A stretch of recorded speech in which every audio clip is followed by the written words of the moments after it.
Hi అందరికీ నమస్కారం. అందరూ బాగున్నారా? నేనైతే బాగున్నాను.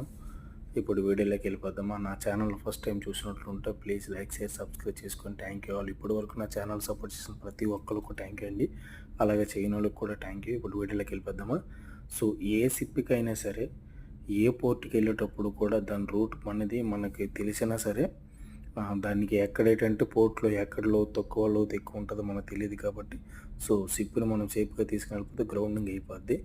అందుకని ప్రతి షిప్‌కి కూడా పైలట్‌లనేవి ప్రిఫర్ చేస్తారు. ఆ పైలట్‌లు ఏంటంటే ఎక్కడ లోతు తక్కువ ఏంటనేది మొత్తం వాళ్ళకి తెలిసి ఉంటది. అయినా బోయలుంటాయి port and starboard. Colour code వచ్చేసి పోర్ట్ అయితే రెడ్డు, స్టార్ బోట్ అయితే గ్రీను. అయినప్పటికీ మనం అలా వెళ్ళకూడదు. ప్రతి కంపెనీ పాలసీ ప్రకారం ఏంటంటే ఇంటర్నేషనల్ స్టాండర్డ్ ప్రకారం పైలట్ అనేవాళ్ళు ప్రిఫర్ చేస్తారు.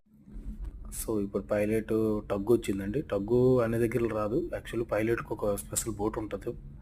కానీ కొన్ని పోర్ట్‌లో మాత్రం పైలట్‌కి టగ్గుల్లో ఇలాగే వస్తుంటారు. ఈరోజు ముంద్రా పోర్ట్‌కి వెళ్తున్నాం మేము ఇండియాలోని. ఆ పోర్ట్‌లో ముగ్గురు పైలట్లు వచ్చారు మాకు. కొన్ని దగ్గర నలుగురు కూడా వస్తారు. ఒక్కళ్ళు కూడా వస్తారు. ఇద్దరు కూడా వస్తారు. అది వాళ్ళు ట్రైనింగ్ పీరియడ్స్ అవి ఇవి ఉంటాయి. వాళ్ళు పర్పస్ అది.